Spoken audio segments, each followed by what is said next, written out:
Hello and welcome to the Moinescape podcast. I am Matt Moody, joined by DJ Mitchell, and we are here to walk through the Thursday 12-game NHL DFS slate. Let's get to it.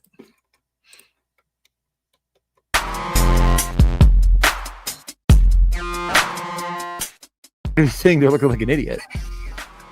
Well, is that any different than normal? This is the first time I will admit was unbelievably wrong. DJ, we promised we wouldn't talk about Tuesday. But how was your terrible? Yeah. The thing about it is like the betting card I kind of already have tilted internally about like Gabe Vilardi not getting a single point on when his line scores 3 times. Wyatt Johnston almost getting the bailout of the century and getting called back. And then, Nick Robertson, that game was just an absolute clusterfuck, which you've mentioned in your article. So we can link people to that if they'd like. But my lineup was like truly on the precipice of being great or terrible. And it looked like it had a chance to be great going into the third period of that Winnipeg game. And by the time the clock struck, Calgary Flames show up, put up or shut up, boy, was it over.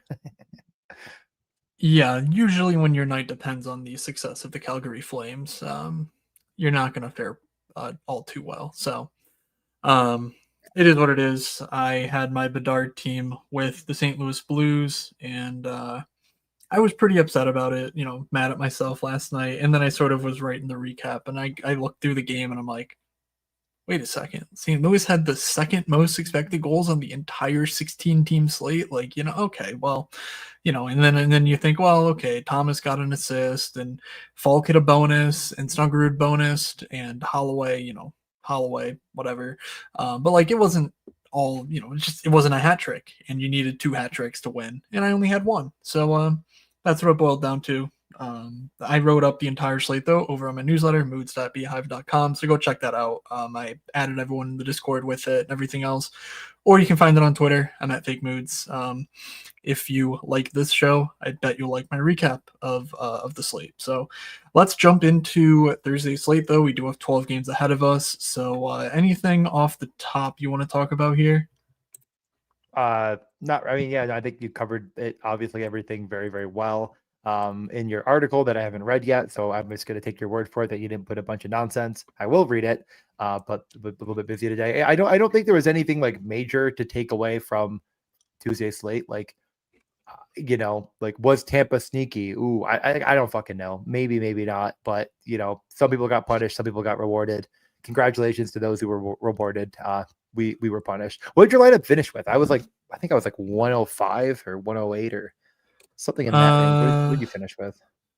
We got goalie too. I mean, on top of our lineups not being horrific, we got goalie pretty hard. I had a 73 and a 106. The 106 was the St. Louis one. I had a 100.4. I think I forgot that I lost a bunch of points with my goalie. Did I mention I played Dustin fucking Wolf? You played a Flames goalie on a site that gives you credit for wins. That is tough. It doesn't work out often, and it didn't work out on Tuesday. But we move forward to a slate without the Calgary Flames, thank God. Matt has the rainbow chart up. Here it is in all of its glory. Every team it feels like under the sun is playing, littered with red, a lot of slower-paced games, a lot of, nonsense afoot. Yeah, I need to look into this. This is conditionally formatted for the league average. Yeah. But yeah, I don't know. I'm a little dubious of that. My average is over here. The mean right now is at like 56, and you double that. That's sort of what the expectation is. And every team falls in under that. I guess that's just what we've talked about. That October is crazy, and then things really tighten up when as the season develops, and then it'll get crazy again when we get outside of the Olympic break. Coming out of that, it'll be like the season starts anew, and we'll just have that pattern. So this kind of does help sort of show that, I guess. Looking at sort of the green teams on the left here, the expected goals index, the Islanders and Detroit, honestly, that game looks pretty decent from an expected goal standpoint. Columbus, Toronto is probably going to be the donkey fest of the night. Just, I mean, no matter Yeah. where you look, you'll find a good DFS play there. Washington, Montreal, pretty solid as well. And then Dallas gets a good matchup with Vancouver, and Tampa gets Edmonton on a back-to-back. And actually, that looks pretty strong in Tampa's favor, which we'll talk about that. So, and of course, Colorado plays the Rangers, so they're going to be popular. But the Rangers have been decent defensively, so they don't show up as quite good, in the Rangers. But Nate McKinnon is not giving a single shit about the rainbow chart. I mean, like, I'm not gonna go every game in a row here, but the favorites tomorrow: Detroit 130, Toronto minus 120, Philly minus 125, Florida minus 148, minus 125, minus one. The biggest favorite is Colorado minus 205. Like, everything is real tight on the sports books.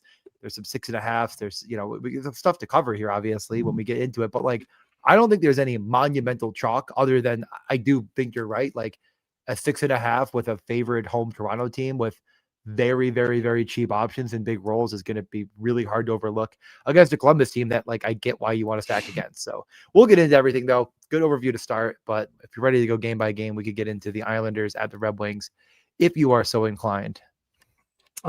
So we have, wait, are you looking at DraftKings again? And it's messed up. I am on DraftKings. I will refresh the page. Wait, hold on. No. I just refreshed and now it's different. Okay. I don't care what order we go in. You can go in your cool. order. No. That game is no. fifth on mine. No. I don't know what to say. We're gonna do this properly, DJ. We're gonna do this properly. Right. Islanders, like Detroit. That's weird though. I've never. Now I saw that happen live. That's pretty cool. Yeah. Okay. Islanders and Detroit. I don't have enough, I think, good things to say about the Islanders here. I mean, this game, again, profiles pretty well overall. But the Islanders have just done exactly what we would want them to do if we were, if gunned ahead, hey, you have to play the Islanders. What do you want the coach to do? Well, hey, I want them to give, Matthew Schaefer all of the run and make him power play one. And I want DraftKings to make them cheaper. Schaefer's down at 5,200. He was mid fives. Heineman's down at 3K. He's continued being awesome.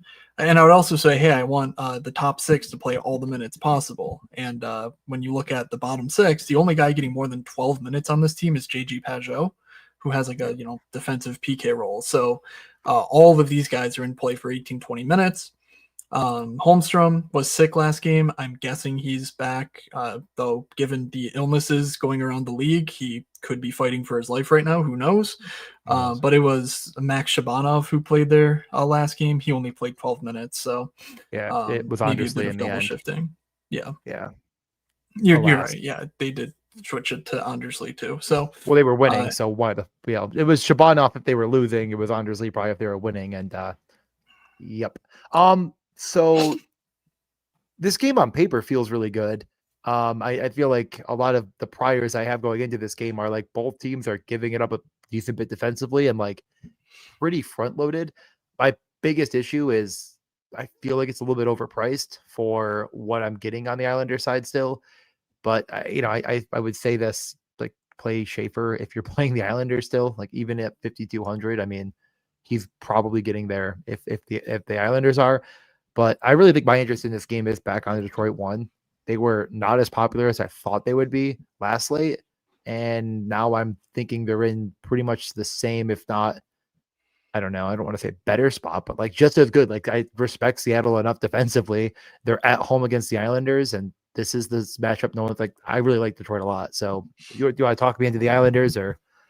I mean, I certainly do want to talk the general you into Barzal, Schaefer. I mean, those two especially have been very dynamic. Barzal has slowly inched up his shot rate over the course of the year. It's still not great, but to at least defensible, and he's super talented. And yeah, his line mates are not going to shoot a bunch either if it's Druin and Holmstrom. So someone's got to shoot there, and it'll probably be him. And again, he's playing a ton with Matt Schaefer at 5-on-5, and of course the power play. Or Heineman, Horvat, Palmieri is, I think, one of the better 14.7K for that line. I think they're one of the better value lines on the entire slate. Each of them are very productive at the moment. Heineman, you should not leave him off. He's not the sort of guy you want to leave off of these stacks. He's even getting a PK role now. So like he's doing everything, power play 2, PK 2, top line. Like he's truly getting a bunch of minutes. He's 3K and he's got the rates, that there's no question that he has the ability to be a fantasy producer. So I really like the top 6 for the Islanders. I like Matt Schaefer. Everyone else, Romanov probably misses. I honestly didn't look for an update on him, but it doesn't matter. He's been terrible anyway. D'Angelo, maybe he gets slightly more minutes with no Romanov, and D'Angelo at the minimum is at least worth a thought. But he's been pretty locked into like 15 to 17 minutes as Schaefer just supernovas.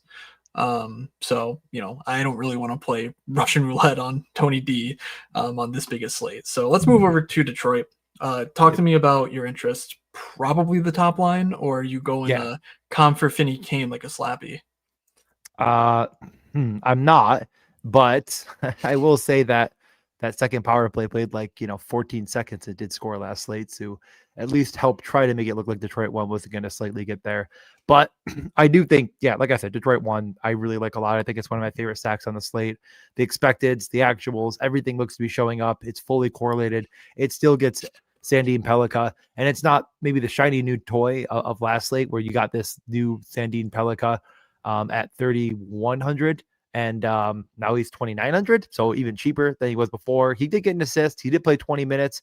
The shots only 2, but I do think there's more in the tank, as we mentioned last time. I wasn't as high in it against Seattle. I thought it'd come in higher owned. It came in about, I'd say, just a bit slightly under expected. Do you think the Islanders ward off more people on a bigger slate, or do you think Detroit is going to be a bit of chalk? I mean, it's not a big favorite. It's a 6.5, but pretty big plus money, minus 130. I mean, I guess they'll be played, but what are your thoughts? Yeah, I think they'll be kind of some. I mean, so Tuesday was an 8-gamer. This is a 12-gamer. So, you would think ownership is lower just on average because of that. Sorry, what did the DK line for this game look like? The score doesn't have anything. Minus 130 for the home Red Wings. It is plus 114 on the over 6.5. Okay, so if that stays at a 6.5, which I think it should, I don't know, that's not too big of a spread. So they might actually be, that 10 to 15% like they were last slate, where they checked in well behind Dallas, Winnipeg. We have LA at San Jose with the big guys. So we'll get to that. We have Dallas at Vancouver. We have Colorado hosting the Rangers, and you need to pay $21K for DeBrincat, Larkin, Raymond. So yeah, I think 10, 12% is about right.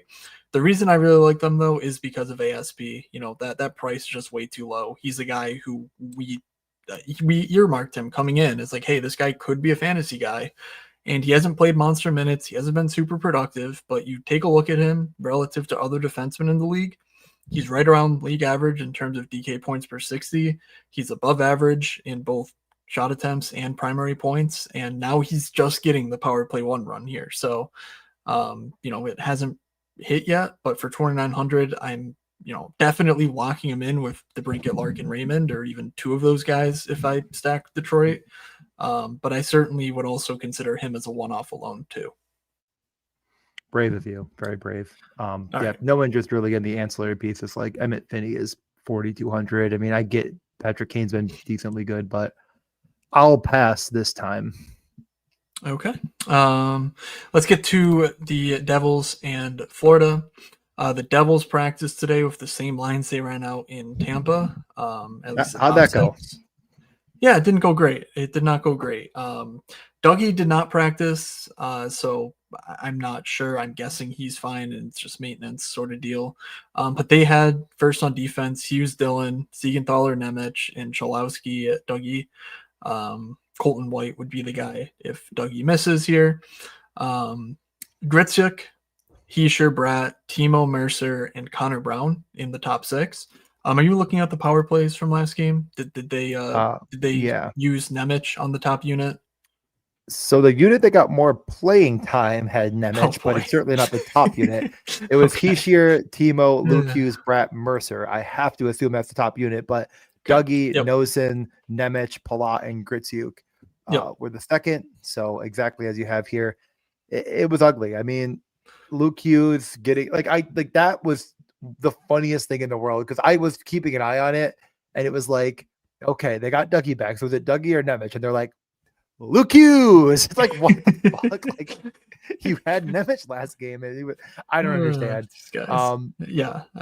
so I think probably, yeah, it was said Hamilton was maintenance today. Okay. I mean, yeah, Okay. it's a Russian roulette. It's a Russian roulette of who is their power play one defenseman. Good news for you is you don't really have to play Luke Hughes at 5,300 if you don't want to. Like, I get why, but you don't have to. Nemec is still getting a ton of run, whether he's on the first unit or not. You can play him with anything here you're interested in, but I guess the real question is like, are you interested in the Jack Hughesless Devils at Florida in one of the lower totals of the night?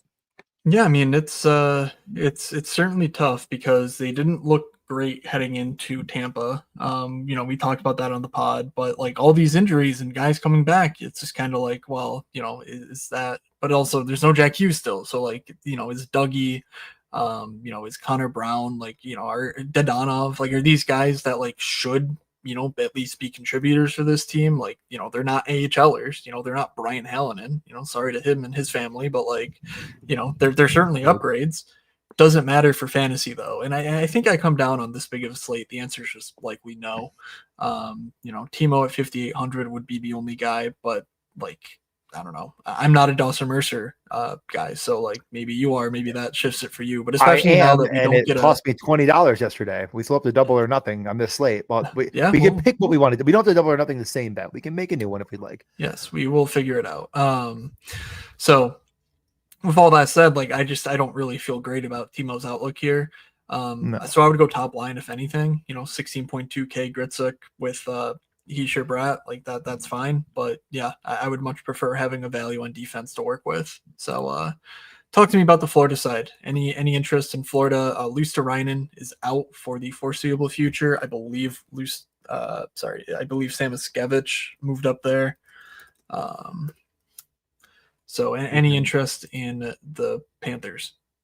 I think tentative. I mean, I Oh, don't expect them to score 8 goals like they did last game, but I do love to see the usage of kind of these top guys. What? hold on, DJ. Are you watching me update this for practice Yeah, it was today? Verhaeghe, Bennett, Greer was the last game they played, so I assume they kept that the same. Oh yeah. It Okay. was Gregor, Coonan, and Schwint, who Schwint played 3 minutes, and I don't think he got hurt, but maybe I don't fucking know. He's not with the team for whatever that's where it's Noah Gregor and someone named Divine on the fourth line. But Okay, was that the kid from Denver? I don't know. Doesn't matter. Doesn't matter. The fourth line that will sounds not right. play. They play 3 lines. They play the first line quite a bit. So yeah, I don't know. It's ugly, but if you're doing anything here, I just think you're just saying Lindell, Marchand, and Samoskevich because that is the most exciting line. I'm really not that interested in Jesper Boqvist. Yep. Erod did play the second most minutes on the team, but that was largely because of how many penalties were in this game, in this 5-8 game. There was a lot of penalties. Shocking. I bet you can't believe it. But I That don't game was expect that to such a happen again. mess. It was such a mess. Like I'll say this: you could play Reinhardt with any Florida team at any time at that price. Jam him in. You want to play Reinhardt, Lundell, Marchand, go right ahead. I don't love the game. I don't really think you have to do it here, but I think that's how you play Florida. And then you can decide on Mackey or not. I also think, maybe we haven't talked about Seth Jones enough. Maybe this hot streak isn't going to last forever, but double bonus 2 goals in the insane game. But he also had a 5-shot on goal game and 2 blocks and 2 points against Washington a couple nights before them. Like, is this hot streak sustainable? Is he actually going to continue to be useful, or is it maybe not the right bet here? Yeah, I mean, what's interesting about it is obviously this is 10 games and I pulled in full season. I think this is as of last weekend. So, Saturday or something. So it's not fully up to date, but like, he's not really crushing it as far as the points go. And he's certainly not doing it with like block shots. So is Seth Jones just like a shot machine right now for 4,800? Like that's a fine bet to make because over the course of his career, last 3 years, he's been a solid point producer for a defenseman. He's been a solid, blocks plus floor kind of guy defensively too. So 4,800, I wouldn't play him alone, honestly. Like I would want to get a Reinhardt in there. But yeah, I certainly could see myself adding on to Florida with Seth Jones, and I do prefer Florida to New Jersey. Um, it I think it's just a price thing. If I'm paying similar prices for all these guys, I feel much more confident where the production in Florida is coming from, and they're the Yeah, home team, and I think that's about as simple as it needs to be. So, um, simple, perfect. all right, I like it. Columbus. Oh wait, hold on. Order. It's not the right Washington, order. Montreal. Washington, Montreal. Okay. I Back can't to believe. back. Washington, I mean, at this point, they're on pace for, I believe it's 19 goals against the Oilers. Yep. So coming off the 19-1 victory Do we? is probably the case on a back-to-back against a Montreal team that I don't want to say is, floundering might be the wrong word. That seems a little bit harsh, but things have gone better this season for them. And I said, like, I feel like I just kept saying, like, they can't keep getting away with it. They can't keep getting away with it. Well, they stopped getting away with it. They're no longer getting away with it. Jakub Dovish is not the reincarnation of Dominic Hasek. He is a normal NHL goalie. He went from, I believe, a 938 to a 898 in the past 3 games. He's not starting. It doesn't really matter, but like the wheels have kind of fallen off for this team.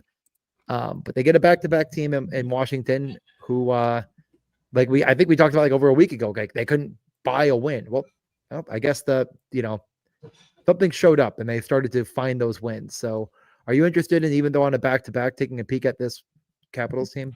Yeah, so I'm a little so what I'm Yeah. struggling with is so Nick Dowd like wasn't listed injured, or he was at morning skate today. He did the interview post game last time out. Like he was, beat writer said he looked banged up, but like not anything keeping him out. So I'm wondering if like because it's a back to back, they're just giving him the night off and he'll be back in.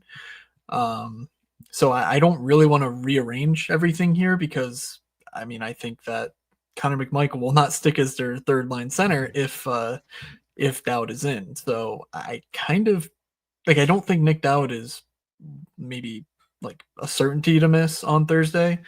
So I guess keep an eye out if McMichael does need to play 3C, or I guess we can call it 4C because LaPerriere's really like their 4C minutes wise. It would be Ovi, Strom, Beauvillier, Protas, Sordif, and Wilson stays the same. And then McMichael, Leonard, Duhaime, which to me screams like that's clearly the third line. They love Brandon Duhaime, especially in defensive roles. Maybe on the road in Montreal, that's slightly different. So I don't know. There's a lot of uncertainty here for me. I think just the prices here are just fantastic. Like that's Ovi 6K. I mean, McMichael, Leonard, yes, they're secondary pieces, but they're also priced like that, 36 and 3,100 respectively. Leonard has scored from McMichael already in this game. Jake Chikrin, I don't know what he needs to do to get above 6K, but he's going to keep putting up fantasy points until they figure it out. And Tom Wilson, 4,500. Like it's just crazy talk. And yes, John Carlson is back, so let's just tap him And on he in there, has and yep, 2 points 5,100. already. So Of course, I mean just the goat. So yeah, it's a good team. It's a good spot. The back to back hurts. Road travel back to back hurts, but the prices I think make up for that. yeah, the prices in this game in general are very, very low. Like the most expensive player is 6,700 Suzuki and Caulfield. The most expensive capital is 6K. Like you can play anything you want here. And yes, it's a little bit messy. You really should probably be on your computer at 7 p.m. to ensure that everything lines up accordingly to what you plan, because they're one small, one player coming back, or, and coming off a back-to-back, even if they win, maybe there could be changes as we're mentioning. So um, I don't know if I have a defined way I want to play this, but I am tentatively interested in Washington. I'd also kind of just say, like, on the other side, I am interested in Montreal if you want to get over there. Like, I don't know if there's anything else on Washington you want to mention, though. No, just I mean, certainly not ruling them out. These prices are insane. Yeah, So I feel like of all the teams that are in a pretty much coin yeah, flip 6.5, Montreal is pretty yeah, interesting to me. Against we a back-to-back have team, I really don't see them getting much ownership. And like Washington, even with their kind of they have been winning as of late, like has not been great defensively. Like maybe that's just a John Carlson being out. Maybe you can write that off, but I am interested here. The second line last game was Demidov, Kapanen, and Slavkovsky, which is weird but interesting. They also never got a power play, even though it looked like yeah, it was for Demidov. Um, we know what their power plays are. I just need to update all this shit because injuries. They yeah, are incredibly banged up. In case you haven't heard, literally everyone in the world talking about I've heard the everyone talking about Canadians. it. Yeah, not what you want to see, not what you want to hear. Um, I'll also just say while you're updating things, like I'll give you one guess to guess which defenseman played all the minutes. Michael Dobson, Matheson, sir. Clay Nutson, and Michael Oh, Matheson. He never yeah, comes off the ice. yeah. Like, could you be convinced to play any of them with what you're playing in Montreal if you're playing them? But again, I do really like them. And shout out Stoner DGen with the $2 super chat Hell for the yeah. Carl. Let's go. Yeah, I will be the first franchisee in Buffalo to get a Carl's Jr. And if I ever see one, I will stop in. I have no idea where they are, but there's none anywhere near me. But I have to try it now. All right. Well, Samson has made an appearance on the podcast, so Nice. good. We're off to a good start. So yeah, I mean the number one thing for Montreal is Zach Bolduc moved to the Caulfield Suzuki line and onto the top power play. Demidov no longer top power play. 3,200 Bolduc. We saw what he did beginning of the year on the power play. Now what can he do at 5-on-5? They need to shake things up. So that's fairly interesting. That makes the top line 16.6K. I I mean, no, I'm not even going to say you can leave off one of Caulfield or Suzuki. If you play Bolduc with a teammate, just play him with both. I think that's the most likely outcome that they just Yeah. all three get there together because the volume's not going to be crazy. We've seen this time and again where they just don't generate much in terms of shot volume. So you need the efficiency. If you like efficiency, Kapanen, Slavkovsky, Demidov, 12.3K. I mean, that's not bad. The minutes kind of have to be there. So yeah, that's I think clearly my interest, but I actually might like that cheaper line more than the I expensive know. one. I kind of like it too. And I don't know. Yeah. I'm not sure. I'm not going to sit Kapanen here and say I'm going to play it, Kapanen but like, moves on to the power play, so that's good. We like that. What else do we have? Gallagher, Dobson, and then Suzuki. Also, they're not even pretending to use someone else on the power play. They're just like, hey, Nick Suzuki, you play the full thing, and he's like, okay, gotcha. yeah, So he's that not really all that busy during the game. He could probably do that. Yeah. I mean, just sign me up, honestly, for either of those two lines being of interest. Just both of them feel way too cheap given the role and given a back-to-back Washington team that I just think is a little bit more porous than people might glean, and they're going to look elsewhere. Like, I don't mind living in the mid-range tomorrow, but we can keep things moving. I know we were trying to be on a time crunch and we're 3 games in. So if you want to get over to St. Louis and Philly, and we can hopefully get through this one a little bit faster, because I mean, there's stuff to talk about, but like, I'm not fucking playing this game. yeah, let me just take a look. Let me just take a quick look. Yeah, Philly's Yeah, not been great defensively, but the pace here is a problem. Yeah, yeah, there we man. go. The lowest pace on the slate, actually second lowest behind Edmonton, Tampa, which is interesting, just purely in terms of shot attempts. The goals have been hit or miss. Both teams are leaky defensively, which is certainly not surprising to anyone who has been following. So I don't know. I guess there are enough value options that you don't need it, but going right back to the pain well, Holloway, Thomas Snuggerud, Dvorsky finally made good on his promise and scored on the power play. Absolute snipe job. The one-timer, the Draisaitl spot, all the things we talked about, it finally happened, and didn't mean much. I think he put up 11.5 on the night. And it wasn't a smash or anything. So, but I think the second place guy actually had him in the 2-2-2. He was like that one off that finished for 30K. So not too shabby, if I may say so myself. But okay. You don't want to say anything? That's fine. I literally don't think we need to talk much more about this. No. Not gonna play it. I would play the top line again.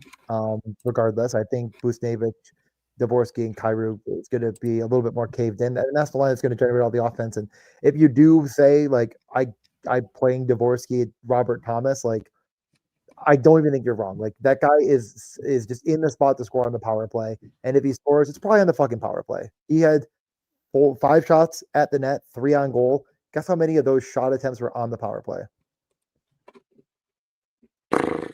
All fucking 5. You're welcome. Okay. All fucking 5 on the power play. Like that was the only shot attempts he took. So playing with Robert Thomas, who fucking cares? I mean, use both center spots. I'm not saying this game, but yeah, just giving some alpha for those who are going to ape in the St. Louis Blues tomorrow. I mean, that nobody is going to say. Yeah, literally nobody. Okay. New fucking bullshit for Philly too. I saw that, but yeah, these early ones don't give me much time because I need to quit my job. So send me millions of dollars in super chats and I can do that. But I think we saw Michkov with Couturier and Brink. You're asking questions I don't have answers to because I barely got home and got the night ready before I was getting ready for yeah, I mean, maybe I should just I don't know, not play hockey at 9:15. Let's look at what Philly. This is good podcasting. Yeah, I mean, Michkov, Couturier, Brink, Mr. Bobbert Brink, Tippett, Dvorak, Tippett, Dvorak, Zegras, and then Kate's Forster Konechny. So just more rearranging of these deck chairs. I don't really understand what the overall plan is, but it's fine. I don't know. I still think this is an pretty good hockey team. Michkov seems to be coming around. When's the last time they played? Was it Saturday? Dallas. Yeah, the 15th. Yeah. 5 days a game. So yeah, then they played a back-to-back. Yeah. So I don't know. I remember that St. Louis game, and it was just, that game was crazy. But Dallas, the next night on a back-to-back, I don't have too high of expectations. But again, the salaries line up. I think the main war is that Zegras and Michkov won't be sharing a power play unit, which, on ice is fine because they both probably need to be in control of it. But it would make stacking a lot easier. So, but I actually haven't seen anything to that end if they're rearranging their power play. They're very cheap. I mean, it's Philly or nothing for me in this game, as I've kind of alluded to, and I struggle to not click on the Zegras button if I'm playing it, but Michkov is interesting. That's pretty much it. Yeah, 13K for Tippett, Dvorak, Zegras, and 12K for Michkov, Couturier, Brink, and I'm fairly sure that all 3 of Michkov, Couturier, Brink will have some sort of power play role, even if it's not together. So I don't know how many lines you can say that about. They're 12K, and they have power play jobs. So, and one of them includes Matvei Michkov, a top 50 fantasy player if you believe the Underdog draft streets. If you believe Matt Moody's drafting. It wasn't just me, buddy. If it at some point, that was just Cutter, Cutter was that, I think he's a top 50 guy, but no one else does, that's, but no, everyone was like, yeah, look at Michkov. He's insane because guess what? He is, we didn't know he was hurt. We didn't know he was on the J-Rob path. And look at what J-Rob's doing this year. 14% Michkov. So here I am also being a donkey. Yeah, well, I think I'm at 20, so that's fine. Everything's fine. We're all good. Now can we talk about Columbus and Toronto? It's Donkey Fest time, baby. So yeah, last game. We start with Columbus, right? Columbus on the road. Yeah. So Yeah. Columbus went into Winnipeg. I don't really think they played particularly awful. They just got destroyed by the first line. A tough first line to match up against for anybody. Velarde, Scheifele, and Connor with Morrissey. It's a tough matchup. But the line that just keeps on humming is Fantilli, Voronkov, and Marchenko. They conceivably will have soft matchups at times. I mean, I know they're on the road. They can't dictate it too much, but on the same token, it is They're playing the Toronto Maple Leafs, though. there's I mean, the thing is even if you say like, well, Toronto has one good line still, like they don't really keep anyone together. It feels like it's an absolute smorgasbord. I do really like just going in on the 4-man Columbus if I'm playing this game at all. I think it'll be looked at, but maybe not played as much as you think. There's a lot of more expensive pieces we haven't gotten to yet that are very interesting. So Zach Werenski just probably gets overlooked. And it kind of feels like everyone is more or less on the same page, I would assume, of like Zach Werenski's the engine. I believe you called him the driver of the bus. That just hasn't changed. Like if they're getting there, and it's been a while since Zach Werenski has truly put a slate even close to bed, but he certainly has 35-point upside every single night he steps onto the ice. And against Toronto, I think it's a really good matchup. If Nyes is back, it gets a little bit worse. But other than that, I don't think anyone has a chance to return. So I think if that's the case, like I'm looking at Fantilli, Marchenko, Voronkov, and Werenski. I get that Voronkov feels like the guy to leave off, but I don't think you do at 4,500. That's just too cheap for the role and the player, and the expected fantasy points just frankly are way too high to leave off this mix. So that's the 4-man. Take it away. Yeah, 16.5K for that line and 24K for the 4-man. Playing Zach Werenski honestly is tough. Like, just like the rest of your lineup, it's tough. But I get it. He's been get ready to learn good. Montreal too. Yeah. On the Toronto side, I do not know the status of Nyes, so just going with what they went with last game. Robertson, Tavares, Nylander, McMahon, Domi, Cowan. Quillen played with Sammy Bly and Matthias Michelli. And then Joshua Lorenz and Yarncrow. And Yarncrow was power play 1 in place of Nyes. So fuck me. That is interesting. The other interesting note is that Morgan Riley got the power play 1 job back. He is slightly better than OEL. Riley's actually been shooting more this year too, which is very interesting because that really hasn't been a part of his historical profile. So he's been literally the same point producer, just with more shots. And hey, what do you know? That makes a very good DFS defenseman when you're, as good of a fantasy one as Morgan Riley has been for the last several years, and you're just adding shots onto it. So, where would you go with Toronto? Is it just Tavares, Nylander, Riley, or is there any value here that you're interested in? I mean, that's of course the obvious way to play this. It's very expensive. I mean, Nylander's 82, Tavares is 75, and we're like, how do you play Zach Werenski? It's like you're really eating up quite a bit of cap with that. But they did play a ton of minutes. They ended up going to McMahon later in the game. I kind of expect if this is a lineup that's going to be a swap they do make. Like Nick Robertson only played 14 minutes in a game they were trailing. And well, at least it was very tight all game. It kind of felt like when one team scored, the other one followed suit. So I do expect that change that they did in the third to stick. If so, Cowan and Domi played a lot. Cowan kept the top power play, but I don't know. I mean, I played it last slate. Don't be like me. Again, I just think I'm not playing Toronto and I'm going to be just fine. Like if Nylander puts me to sleep, he does, but I don't think he will. So that's basically where I'm at. Yeah, the Cowan stuff is just very sensitive to teammates, I think. And right now with, Domi and if it's even Robertson, if he's getting moved off the Tavares Nylander line, is it someone like Yarncrow moving up to play with Domi, Cowan? And just, I don't know. I'm a little concerned about that. So to me, it's just very simple. You spend up for Toronto or you play Columbus. But yeah, the Edmonton Tampa game is next. As I showcased earlier, this game actually has one of the lower Corsi paces of the night. So interesting to consider there, considering the star talent. Obviously efficiency comes quite easily with Kucherov and McDavid on the sticks, but hey, worth keeping that in mind. Tampa coming off a Slate winning performance. Edmonton, though, I mean, they're running 11-7, so I don't know how much these lines actually matter, but Roslovic did move up with McDavid.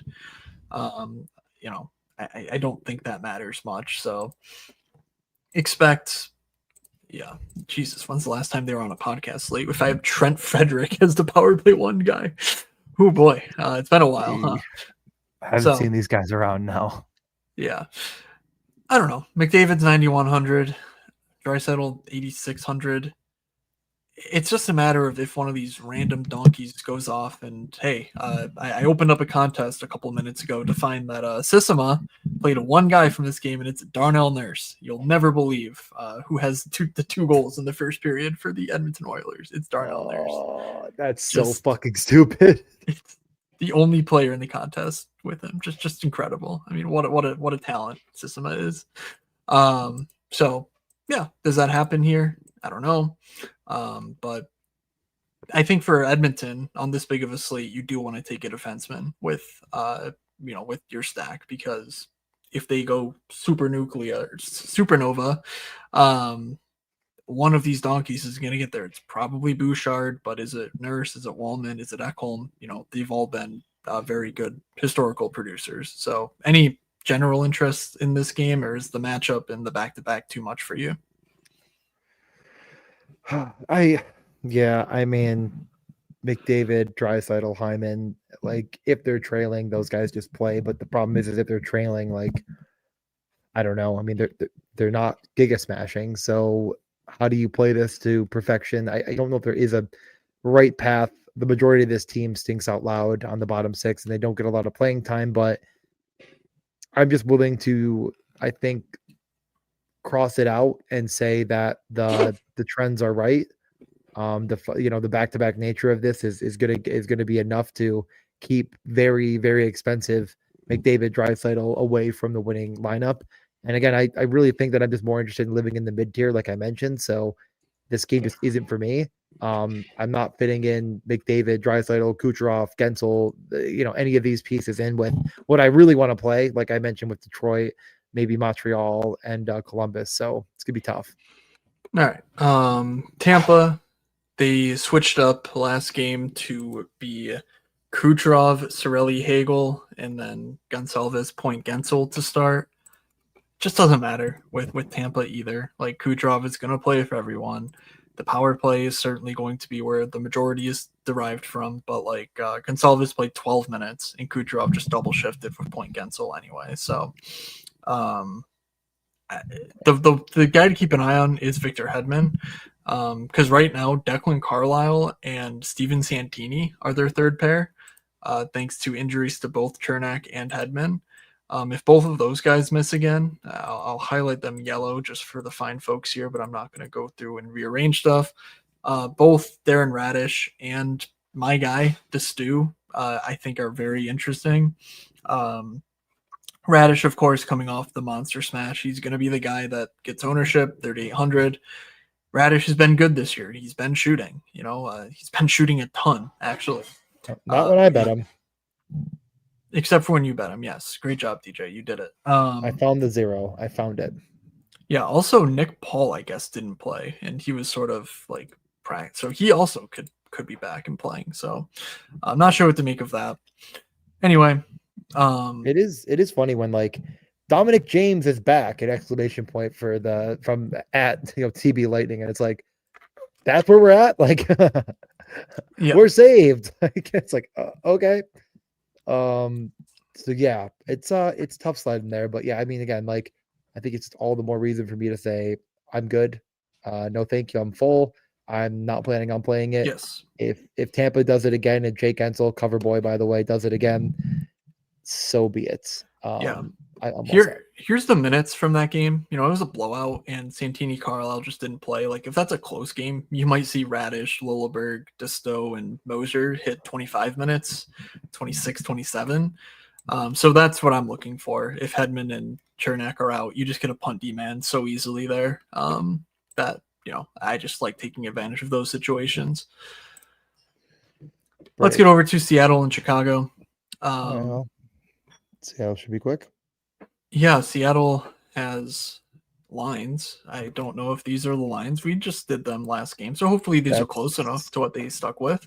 What they did. Yes. Okay, cool. We did it.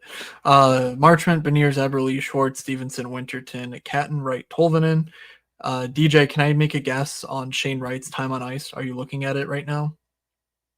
Yes. All right, can I go 12:45? All right. You were going very exact, and I was just looking at Oh, okay. 12:45, 13. folks. 13:26. Oh, okay. Slightly more than I thought. Yeah, that's the problem. The guys you want to play don't get the minutes, and we've complained about Stevenson for forever. Beniers has been fine, but not getting any points now, which is interesting. I mean, I kind of think he's a bum. The prospect guys don't. He's still 18th on Pronman saying Wheeler has him 53 on the fantasy prospects, which is, to me that's insane. But he's getting the opportunity now at least to prove it. So yeah, that's where we are. Very, very cheap team. Jordan Eberle continues to be a very, very good option, but I don't know. It's a 12-game slate. Live a little. I know it's Chicago, but like, I'm not going here. If you go here, have fun. They have to beat Connor Bedard in the game of hockey. I don't see it. Yes. The Connor Bedard thing is just It's unbelievable. He now let's update this, because in 10 games he had I think it was it 9 goals and 11 primary assists. He added a hat trick when he's not on Team Canada. My God. Oh yeah. I can't fucking wait. Last 10 games now, Connor Bedard has 10 goals and 11 primary assists, 0 secondaries. I mean, because he's their whole team. But this year he's actually carrying buckets and buckets and buckets of water instead of just like a few buckets. He has he's carrying the goddamn ocean. Like, he's carrying an ocean for this. Yeah, it's impressive. Like, and all the pieces around him are just brought, kicking and screaming up.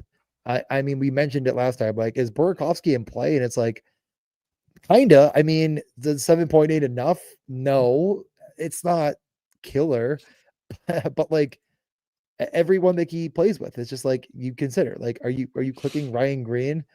I don't know. I mean, could he get 2 points by accident? I guess he could. He plays with Connor fucking Bedard. Yeah. The 11-7 thing certainly helps. The matchup is good. I plan on playing Connor Bedard until the wheels fall off. Like, by wheels fall off, I mean until I just keep losing because I don't throw Connor Bedard with enough good plays, because Connor Bedard is the best play. Yeah. I mean, I really, really think like the sharpest thing that you said, I think it was last slate, or maybe it was even the slate before, it was like, just play Bedard and Nazar. Just play them both. I'm like, you're allowed to do that? You are. I did that. I did that last slate. And Nazar, I think, assisted the empty netter. But yeah, on games where Bedard lets someone else score, he taps the puck in off of them, especially with no Bertuzzi. Nazar is a good option for that, because also if no Jason Dickinson, the defensive role goes, shoveled onto Nazar's plate. So he's getting 21, 22 minutes, easily in close games. And with no Bertuzzi, the power play needs to go through someone, and I guess Connor Bedard just decides, okay, I'll score, instead of handing out assists to Bertuzzi. But there's at least that element too, where Nazar is just getting dangerous chances and whatnot, and he's not getting any luck right now. That's the other thing. He's at, like, I think half of an expected goal per game, and he scored once in his last 9. So I like that, but of course you said that because I said it. So I copy. I literally gave you credit for it. You're welcome. I know. Yes, I know. I didn't really know how to land the plane. Speaking of landing the plane, the Rangers. I think this is more of a crash landing.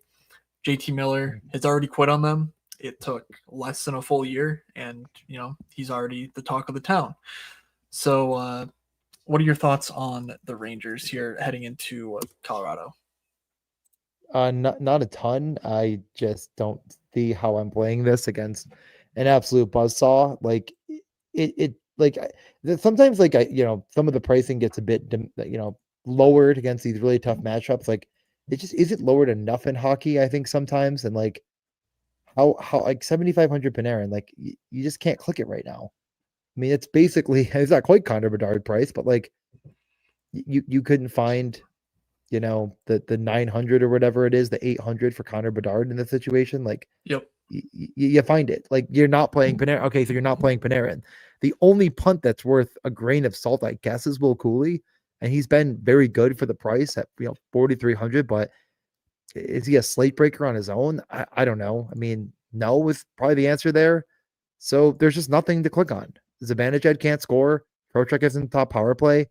He's been good since returning, but he's not on the top power play. I don't really think that's changing. So I think I'm out. I mean, it's just too tough of a matchup. There's really nothing here for me to grab a hold of and feel good about. But Yeah, I do wonder if Trocheck replaces Miller on the top power play sooner than later. They give Panarin back the sort of playmaker right side role, and then Zibanejad, Fox. Everyone looking at him, and Trocheck in the middle, also looking at him right-handed. And then Cooley serving as Chris Kreider. Like that's the only logical step I think I could make. And Panarin's been better. Like he's been very productive. So him and Trocheck, I think, are at least in play. But yeah, the matchup's brutal. I'm not playing Adam Fox against Colorado or anything. Like, but they could all hit. Like these guys are good enough. They've been pretty good too. It's not like they're, the smoke around them is certainly worse than the underlyings have been, and just like the general process. But it's been a month now, and we've been saying that. So I don't know. Tough to really draw firm conclusions. The Colorado side: Lehkonen, McKinnon, Nachos, Brindley, Nelson, Colton. Did I see Olofsson move up, or is that still right? Let's see. That's a great question. I feel like I haven't seen Colorado on a slate in many days. Lehkonen. Yeah, this is all still accurate. So, cool. Yeah. McKinnon is going to be very popular. McKinnon has been very good. I have no problem. I prefer Connor Bedard for 1,000 less, but you can play both pretty easily, I think, if you want to make that a priority. Yeah.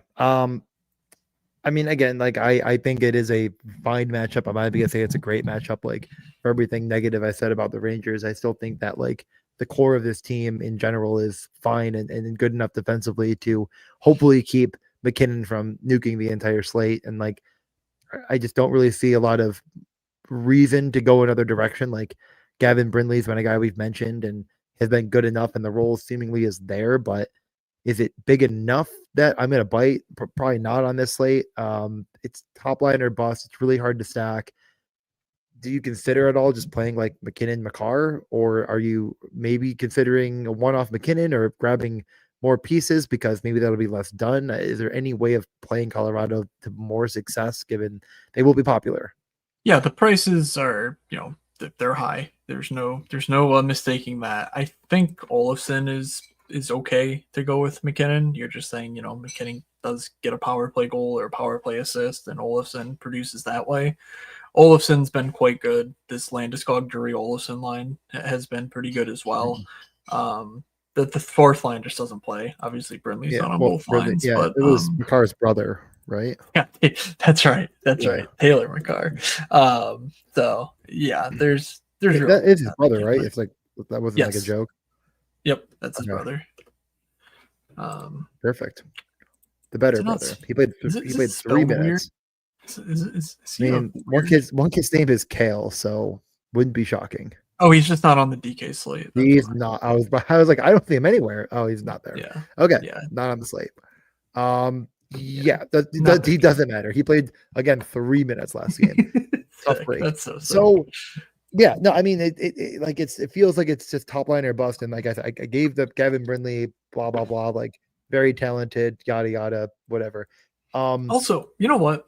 McKinnon and Colton is fine too. Like if it's just a donkey onslaught. Like McKinnon can get 6 shots, 2 goals, and Colton can still get an assist and 4 shots or something. Like there's no reason. Like, yeah, it's not directly correlating on goals, but like if the game environment is just a blowout, 3,300 for Colton's way too cheap. We know what Colton is. I agree. Okay. Yep. I Anything don't know. else? I mean, like, I mean, the Rangers, like, I know we like our preseason bet of like them to win the Jennings or whatever. Is that right? The Rangers to win the Jennings. Like their Yep. goaltending has been really good. Like, does that scare you at all? Like, Quick is a 951. He might start in this one, and just Turkin's a 911 save percentage. Like, does that at all impact your decision to play Colorado, or is it just like, dude, like, shut the fuck up, let's move on? I mean, it's because the environment's like really good for goalies there. It's not just Yeah, the goalies going ape shit. it's like, Like were we right you all look at, along and we're still gonna lose? I don't I know. mean that's just. I mean, oh, I think they're still top 3 in the league in Yeah, goals well, against average. So they're gonna finish second, but we'll see. true. But so I don't know. Yeah, I don't love Colorado, but McKinnon is just so good, and like the Colton price, the Olofsson price, like they don't really make a ton of sense. So I'm they're not a priority of mine, but they're in play for sure. Um, let's just move to Vegas, Utah. Um, we've done the Braden Bowman thing now on Tuesday. He's still with Eichel. He's still in the top power play. He did score again. So if you want to play a guy for the role, that's up to you. I will just reiterate that I think he is not an NHL caliber hockey player, and leave it at that. So Marner, Hurdle, Dorofeyev on the second line, perfectly correlated 18.1K. Heading into Utah, DJ, is Utah bad? I think we should start to worry about Utah. Are they playing Macklin Celebrini? Because I if they're mean, they not lost playing against also to the Macklin Celebrini, Ducks. Like, they just can't score. Like that's like dude, yeah, that's the thing. Like, this team that was so fun, like they're turning into the Sabres last year, where it was like, yeah, like they're gonna score all the time, and then they didn't do that. they didn't do that. They're playing more sound defensively, like I said, than I thought they would, and they're not scoring enough. I think if the question you're asking is, can I play Vegas? The answer is yes. If the Okay. question you're asking is Vegas or not Vegas, Utah truly have a major issue overall with the team? I think the answer is probably not as bad as maybe you're making it out to be, but like, I mean, they're a young team that isn't perfect, right? I mean, but I don't know if I'm sitting here like drawing massive conclusions from the past couple games. But on the season, they've been largely pretty good defensively. Okay. Yeah, I mean, I don't want a piece of a line with Braden Bowman on it. So sorry, Jack Eichel. Not Did you today, see the but cover, by the way? I did not. Okay. How do I look at it? I don't know. It's just on there. Well, on where? I can't see it on here. On YouTube. I don't freaking know. The only team Utah has beat this month has been Buffalo twice. We don't discuss the That's Buffalo sick. Sabres. Okay. Utah. You know, I'll text you. I'm going to text you the thing. Sabres scored, by the way, and is going to get called back for goalie interference. Get ready. Okay, cool. I will worry about that after we are off air. Keller, Cooley, Schmaltz, Carconi, Hayton, Gunther. I think that's no, Yamamoto. That's what it was. That's right. It was Kyler Yamamoto. My God. On the back-to-back, Utah said, you know what we need? We need some of this Kyler Yamamoto action in our lives. And they left JJ Pertuka with McBain and Krause. Pertuka did score twice. I think one of them at least was on a line change. So looking up real quick what that situation was to make sure it wasn't. Yeah, it was Krause, McBain, Pertuka throughout. So no real change there. One relevant note, Cooley off the top unit in favor of Pertuka, which imagine sticks after Pertuka went out and scored twice last game too. So makes everything pretty gross. I think Hayton Gunther 9,700. Like we're getting to sort of that OV level territory, but for Gunther, it's like he's not washed, and for Barrett Hayton, I think he's actually good. The role is slightly difficult to make amends with. Even Gunther's role has been slightly reduced over the last little while. Though I guess playing 20 minutes last game is a step up. So, but yeah, I think Gunther Hayton's my only interest in this spot. Maybe Sergachev, but I like cheaper D better than I think Sergachev. What about Yeah, you? I'm not gonna play Utah. I mean, it's getting to a point as you're mentioning where it's like, man, the price is coming down along with them not producing like pretty steadily, but I'm just not. I'm not playing against Vegas. Like this Utah team hasn't produced offense against. They didn't produce more than 1.9 expected goals against fucking Anaheim in a game that went to overtime. Now they're gonna go and they're gonna Yeah, beat up on Vegas. Like it just isn't gonna happen. So no. I'm interested in Vegas too again. I may go back to that well. I may go all the way with a guy like I don't know, fucking Jack Eichel. I don't think I'm playing Cover Boy Bowman, but some people will have to tell you that he has been good and he is playing. Regardless, that's funny. yeah, Yep. it's a no for me on Utah. And it's a I tentative maybe love on that. Vegas too. All right. Next game by DraftKings is this Ottawa and Anaheim by DraftKings. Okay, let's just do that. Yep. Whatever. Anaheim on a back-to-back against Ottawa, 6.5. Ottawa is a road favorite, -130. Yeah. Ottawa's still without Chabot. He did not practice today. I think we know what he's dealing with, right? Is that not true? He's on Oh, IR. top of my head, he's Um, injured. I don't know. no, upper body. We don't know. Okay, yeah, he's expected to miss 2 weeks, so another week and a half or so for him. So that means Sanderson, Zoo, but Clevin, Spence, Jordan Spence, obviously getting a role increase as they make their California swing. Interesting. He did play 22 minutes in their most recent game, which was actually against LA. That one sailed right over my head. When was that? Yep. Saturday? 15th. Yeah, okay. Yep. So that maybe some revenge mixed in there, but still 22 minutes, not bad. His rates have been good this year. They're good historically. So that's an option. But Perron, Stützle, Batherson, Giroux, Pinto, Amadio, and Greg Cousins Zetterland all stuck in practice. It all is just gross. I don't like any of it. So it's a D-man, one off or nothing. Sanderson's in play, as is Jordan Spence for me. I think I agree. I think people will look at the back-to-back Anaheim Ducks and try to target them, but I mean, the only way to do it is Stützle, Batherson, and Sanderson, and like you said, maybe Jordan Spence is a one-off, but I don't think it's one of my favorite plays on the slate. I think people will go, like I said, it makes logical sense, but in practice, I just don't think it's a slate winner. Okay. Anaheim side. Kreider, Carlson, Terry is how they look to start the Wednesday night game. Cutter, McTavish, and Seneca is sticking.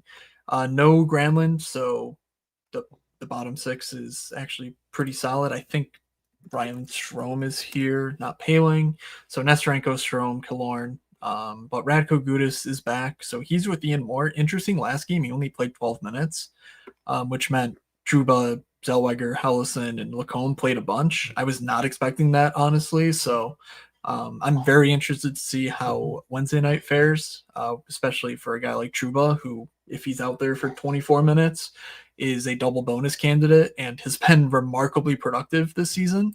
And to me, this is kind of like the Joel Edmondson effect from last year, where you look at his point rate and it's like twice as good as it's ever been in his career. And it's like, wait a second, he plays with Brandt Clark the entire time. Like, that's why he's getting so many points. Like, I think Zellweger is actually managing to find Jacob Trouba in positive situations, and Trouba's making good of it. And that's, Trouba taking a shot and getting a rebound assist or, something like that, I think is really benefiting Trouba here. So when you consider the floor and sort of the upside that double bonus gives you for 4,500, I really like Trouba. But I am keeping an eye on Gudas's minutes on Wednesday to make sure that that's still an option. And then Lacombe, I think it's time to bury the hatchet. He's been shooting a bunch this year. It's not resulted in points, interestingly. But I think those will come given how good the top power play is and given the supernova run that Leo's on. Like, I think Lacomb's going to benefit from it fantasy wise, given this newfound shot rate. I agree. I mean, when the price gets high on Lacombe, you come off it. When it comes down, you get back on it again. Power play role very, very good at 5-on-5. He's playing with all the guys you want him to play with, so you could stack him with anyone on the top power play. But again, the top power play feeling like a not having cutter situation is bad, but that just lets you play Zellweger cutter and feeling good again. So I'm interested there. Just like thinking about cutter not getting a lot of ownership makes me excited. But Ottawa has been good defensively at 5-on-5, so it's a yin and yang. I'm not sure if it's going to make the final cut with how many spots I like, including the next spot we're going to get to, which I like quite a bit. Wait, I don't think it'll be completely overlooked, but what? Seneca down at 3,400? I mean, it's That's clickable. It is yeah. clickable. Do the new DraftKings game logs not have? Yeah, they don't have the price. Oh, no, it's right there. I'm blind. Okay. 3,400 for Seneca, who was up in the 5Ks, a month ago. So, yeah, that's interesting given the power play flip, but we'll see if that sticks on Wednesday. All right. LA, new lines here: Fiala, Byfield, Kempe, Moore, Kopitar, Kuzmenko. The rest don't really matter. Byfield, Fiala, Kempe against the Sharks. DJ, interested? I couldn't be more interested. And great. The problem here is is this the donkey chalk? I want to say yes, but I think no matter what happens at the end of the day, my heart will not allow me not to click the buttons. They're getting clicked. The buttons, yeah. You're gonna be like, I'm gonna get to 10 o'clock and I'm gonna be like, okay, it's 45%. I'm gonna be like, I'm not coming off it. I don't fucking care. Give it to me. This is what I've wanted my whole life. Everything I've ever wanted is right here in front of me. I have to go out there and take it. Pretty much. And Cody Ceci paired with Jacob Moverare. I mean, again, I'm not going to get carried away. Do not let me get carried away. You know how many minutes Brant Clark had last game with no Drew Doughty? In a game they were trailing, he did play 23 minutes. Yes. 23 fucking minutes. All of a sudden. That's all we needed. That's all we needed for Brant Clark's season to commence once again. The price is already back to 4,100 though. It's that is a bit interesting. concerning. I don't know. I am just going to be playing Byfield with Kempe and Fiala tomorrow. That's just. I think that makes sense. Kuzmenko back in the lineup. I don't think he takes a power play one job from Byfield, but that's at least a possibility. You could click Corey Perry. I think you could do it. Yeah, I like Corey Perry. Do it, but you're allowed to do it. I'd allow it. If someone wanted to do it, they could. Yep. San Jose. I know we got to get out of here. Kurashev, Celebrini, Smith, Eklund, Wenberg, Graf. Celebrini scored a lot of goals, and that's cool. I looked, his on-ice shooting percentage is 17% at 5-on-5. Bedard's is 13, for instance, which is still very high, but 4% higher for Celebrini. Just nuts. So stupid.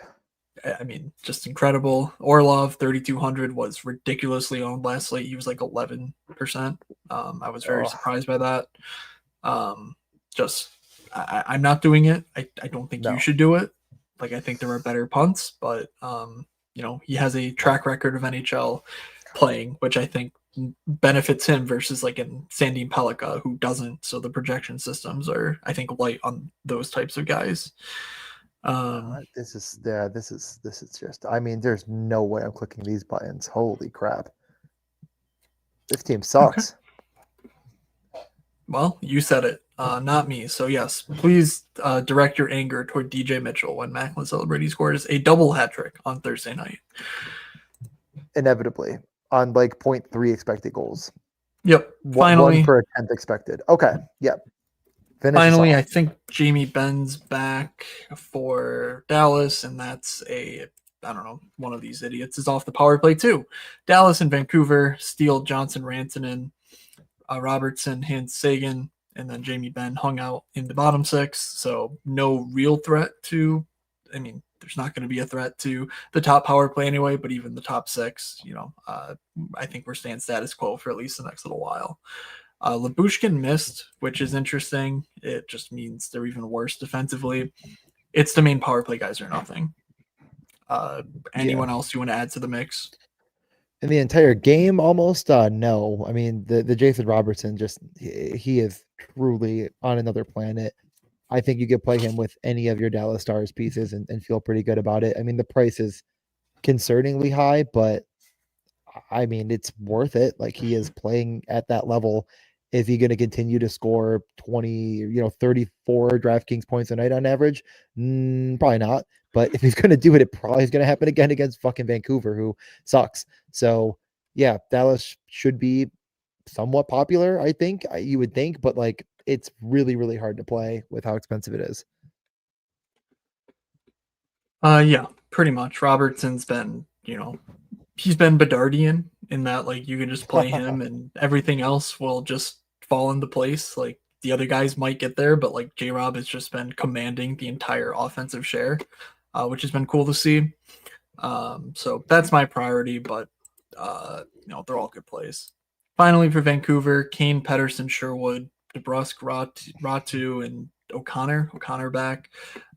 Besser, Kampf, Garland, welcome to the team. David Kampf gets the drag down Brock Besser. Cool. I don't care. This, like, the only positive here is that Quinn Hughes should play and that Dallas is without Thomas Harley. So, like, theoretically they could get Quinn Hughes and Pedersen out against a non-Miro look. I don't know if they're going to do that though, so it's like a little bit of like, do I really care that Jake DeBrusque gets the bottom two pairs for Dallas? I don't think so. Not on this big of a slate. Yeah, I mean, Quinn Hughes, I saw the stat that he won like one of the players of the week and in 2 games had 7 points, and I just giggled to myself. The guy is truly unfathomable. Like, watch, like, again, like you don't even have to watch the games. You can just look at the box scores. Like, it's insane. I mean, yeah. So Quinn Hughes has missed some time, and I think it was it was either Puck Soup or the PDO cast. I'm guessing it was the PDO cast given the stat, but whatever. In November, so like, not a very long time with Quinn Hughes on the ice, which again, he's missed some games entirely. They're like +9 shot attempts wise. Without him, they're like -110. Yeah, like, they just can't do anything without Quinn Hughes. I can't even. I'm trying to think of like an analogy, but like, there's you know what? I thought of one. It's like The Office without Michael Scott. I mean, did anyone even care anymore? When Michael Scott, I'm not even a huge Office fan. I think everyone's going to get what I mean here. You lose Steve Carell, the show just fell off a cliff. When they don't have Quinn Hughes, it falls off a cliff. The question is, with him, is it good enough to beat Dallas or at least play enough competitive hockey and to win a DFS slate? The answer is no. So, top stacks, guarantee goals. I feel like we're close enough to on time. I have enough time to probably put on a pair of pants and get out the door here for hockey. So, top stacks, guarantee goals, and then I'll be racing to the rink myself. DJ, recording the podcast pantless. Get on the YouTube, everyone. Naked is the right term. I will let you go first. I think everyone knows one of my top stacks where I'm going. Okay. I dig that. I'm going to go all the way back to the start of the show and go Islanders top line. Horvat, Palmieri, Heineman. I also will mention we were 2 for 4 on guaranteed goals last slate. Before I delete it, you had Connor Bedard, so that's 3 in its own. I had both Robertsons. One of them scored twice. Yeah. So we had 5 goals. They all came through 2 guys. For your own knowledge. Say your stack again really quick. I'm sorry, I didn't write it down. Heineman, Horvat, Palmieri. Yeah. No, thank you. Now I'm gonna go back to Los Angeles and say LA won. Shocker. Okay. That is fine. All right, I'm going to go to Columbus and Toronto. I'll take the top line in Columbus. And DJ, I want to offer a double or nothing. You have LA1 at 17.6K. I want to offer you the double or nothing for Voronkov and Tilly Marchenko, 16.5K straight up against LA1. Book it. Okay. I like it. I like it a lot. All right. It's if you did not take Columbus, I would have. That is definitely one of my favorite stacks of the night. Not playing the Islanders myself. Another one of my favorites. I'm just going to say 2 stacks I really like and move on. I really like Detroit 1. I mean, I don't think you could play it exactly with LA 1, but like with it, Sandin Pellikka and maybe a couple puns we mentioned, like you could try to fit that lineup together. But I really like Detroit 1 as well. Going all the way back to the beginning of the slate, I think it is a sharp play. So New York Islanders 1, CBJ 1, LA 1, Detroit 1. No second lines here tonight. Okay. Guaranteed goals. I've got 2. I want to take Ovechkin, 6K, just too cheap, just insane. And Vinny Trocheck, 4,900 to fit in there. I like the way Panarin's playing. I think if Colorado's going to smash, having a Rangers piece would be nice in that stack, and Trocheck is cheap enough. There's a path to power play 1, but I like his outlook here. Makes sense to me. I will go with. I did no research. You know what? Let's get more granular. I feel like I mentioned I had a player exactly in mind that I wanted to take, and now I've lost it. You know what? Give me Zach Bolduc. Give me 3,200 Zach Bolduc to start this off. Didn't get any looks on the power play last game. No one's thinking about him. Top line, top power play, Zach Bolduc. Is anyone talking about it? Probably, actually. I bet other people are going to mention that as well. Makes sense that they would. They should if they're talking about daily fantasy hockey. And it's 7,800, 78 ducats. Throw me the one, the only Marty Nachos. So you literally took opposite sides of both of my guaranteed goals. Same game. That's very funny. Way to go, DJ. Fuck. Alas. All right. That'll do it. We do got to get out of here. So thank you all for tuning in. The chat was popping off today. Thank you for that. I honestly didn't even follow half of it. So I followed as much as I could. Yeah. So shout out to everyone in the chat. We will be better off, in the future. But I saw someone out there wanted to comp my hockey game. We'll talk about it in the Discord, though. If someone's to ask that again, just at me. We can discuss it. But we do get out of here. Hockey game? Like a player. Someone was asking what player you were, and you said something about Chris Tanev, which feels a bit I said generous. Chris Tanev. I mean, I do actually have like 7 assists in like 9 games. We're not doing this now, DJ. We got to go. But I have 0 goals. And I fanned on an open look last game. So who does that make me? We'll figure it out later. All right, we'll figure it out later. Bye, everyone. Follow me at Fake Moods. The Tuesday Slate recap is live on my newsletter, moods.beehive.com. And make sure you follow DJ at DJ_Mitchell94. Thank you all for listening. From Doug, from DJ, from myself. Have a good Thursday slate, everybody.